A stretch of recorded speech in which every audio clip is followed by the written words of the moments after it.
Good evening and welcome to RFL. I'm Richard French. Thanks for joining us. We're going to get to a lot tonight, but first, let's get the latest on the Ebola outbreak that federal health officials say has caused yet another American to fall ill. Let's go live now to Marcy Gonzalez. Right now, that sick healthcare worker is on her way to Emory University Hospital in Atlanta that has a biocontainment unit specialized to treat Ebola patients. A second Dallas nurse now battling Ebola. Amber Vincent coming down with a fever yesterday, driving herself here to the same hospital where she, as well as nurse Nina Pham, contracted the virus while treating the Ebola patient who died here last week. This is a person with their life before them, and a person who is dealing with this diagnosis with the grit and grace and determination that Nina has dealt with the diagnosis. Vincent and Pham, part of a team of 77 people who cared for Thomas Eric Duncan, all being monitored, but their travel not restricted. Something the head of the CDC says may have been a mistake after learning that Vincent was on a plane Monday, traveling on Frontier Airlines from Cleveland to Dallas just one day before she started showing symptoms. It's definitely very concerning. The head of the CDC addressing those concerns today, saying there was little risk to other passengers. But we're putting into place extra margins of safety, and that's why we're contacting everyone who is on that flight. Vincent's neighbors also contacted, her home and apartment complex where she lives alone being decontaminated, as health officials continue looking into how she and Pham were infected despite wearing protective gear. Still concerned that some of the other healthcare workers who cared for Duncan and are now on administrative leave could also have Ebola. And we're told for now Pham will continue her treatment. Right here, we're told she is still listed in good condition. Live in Dallas, Marcy Gonzalez, ABC News. Now back to you.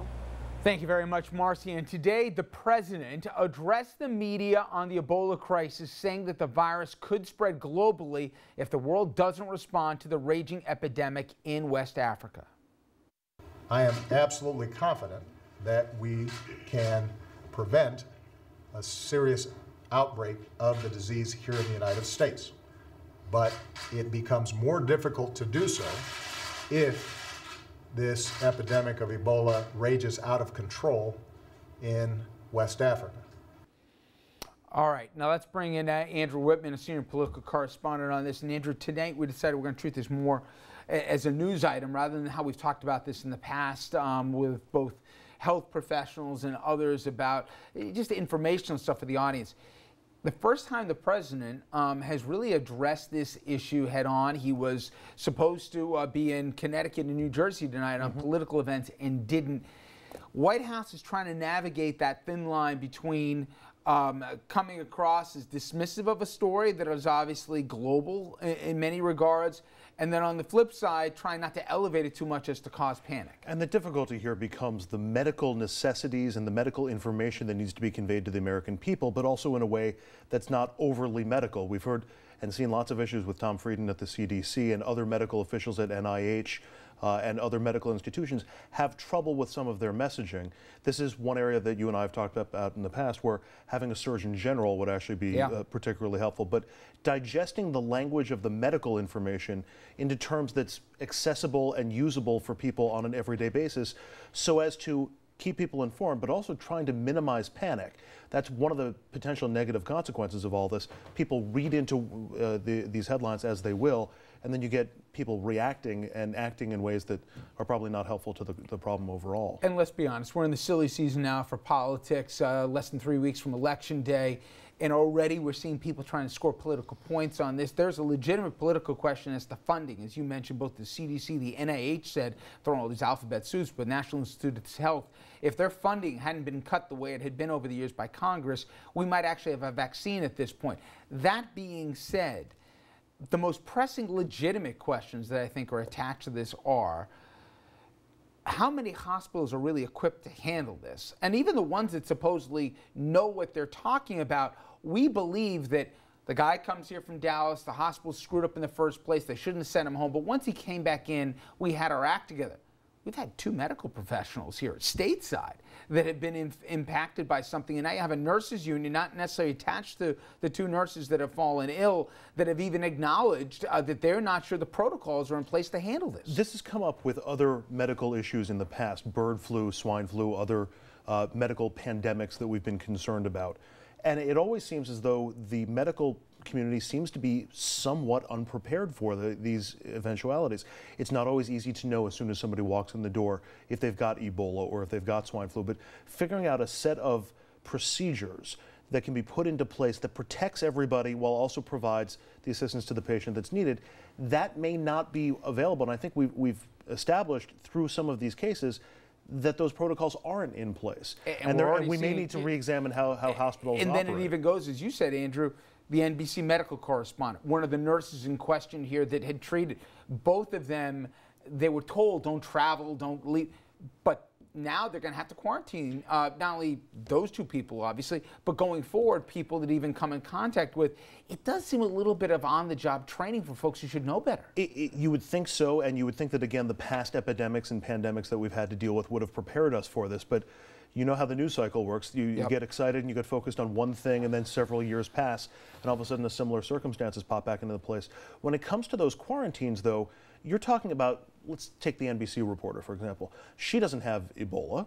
She was in an area where there was Ebola. So do you put somebody in isolation? Do you quarantine that person just because of the possibility of exposure, or do you wait for an actual case to develop? She knew that she was exposed, obviously, and a member of her team was as well, a photographer. Okay, 2 final questions. One is, people said you can't, we shouldn't focus on treating Ebola right now. We should focus on treating Africa, the source of this. And if anyone ever wants Exhibit A, that the world is a smaller place than we'd like to think, it's through things like this. It doesn't stay in Africa, okay? It comes around the globe as we're going to see it.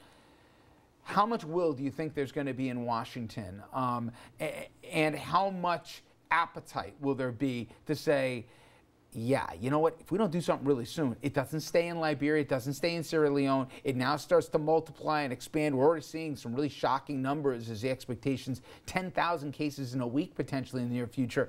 Then all of a sudden it becomes a crisis. And also security risk as it relates to Africa general. Look, I think the odds are low that Washington would act unilaterally. They'll take what steps they can, but this is really a global issue, and this is where you hope that we always take the lead. Right, but this is also where you hope that a global entity like the World Health Organization or the United Nations provides a certain amount of political coverage to Washington, shall we say? Yeah. If there's a global effort and the nations, the powerful nations of the world come together and say, we all must take action. We don't have time to screw around, I guess is the point. But it makes it that much easier for Washington to get up the political courage to do something. Fair enough. Final question. We've had a guest a few times here, Dr. Klein, who was with us last night as well. He used to be the authority on this in Westchester, also in charge of quarantining. His point was, if you look at the macro numbers, how many people die of the flu and how many, it dwarfs this and will as well. But even he acknowledged, he fully expects that there will be more cases of Ebola, probably a dozen to a few dozen in the U.S. Where are we on the panic meter in the States? Because you do these informal judgments, you probably too. How many people ask us about this? Like, we know, right? But if we get to a dozen, if we get to 2 dozen in this country, how ratcheted up does it get? And then what comes out of that? I think the panic right now is probably as far ahead of where the reality is as it's likely to be. It depends obviously on the caseload going forward, but right now there's still the confusion and the curiosity about it, and more information will come out as more cases get dispelled, and people will have that information and be able to use that to impact their decision making. People have to understand just one thing, and we don't try and play doctors on TV. This is not like something that can be spread with a common cold. First of all, you have to be exhibiting symptoms of it. And then after exhibiting symptoms, you can only transmit this. That's why medical professionals on the front lines of this are far more likely than you, I, or anyone else to get exposed to it. Only then can it be committed through bodily fluids. So it's extremely difficult to contract. However, you tell that to the general public, they don't want to hear it. Well, and we're still at the stage where people who have just regular cold or flu symptoms maybe in the back of their mind are thinking, ooh, Ebola. And it's going to take a little while longer for information to get out to people. Let's be honest, the president's the one who has a bully pulpit, who can get the public's attention in 24-hour channels to take him whenever he wants. This is the first time he's really commented publicly on this. I know he doesn't want to create panic by the mere mention of talking about it, but on the flip side, this is where, you know, the big Oval Office comes in handy, and I think it's been a little wanting to this But point. it's also difficult to ask a president of the United States to be the medical expert in chief if he's standing next to somebody. He can't even get one confirmed. The Surgeon General, what choice does he have, Andrew? All right, when we come back, we did mention it is the political season, and we will head to Connecticut, where Governor Daniel Malloy in a dead heat with his Republican challenger Tom Foley, one of the closest races nationally and certainly in our region that we're going to be following in a few weeks. We are rejoined by Connecticut political writer, what he has to say about this race and whether or not Malloy will beat his challenger this second time here, just like he did 4 years ago.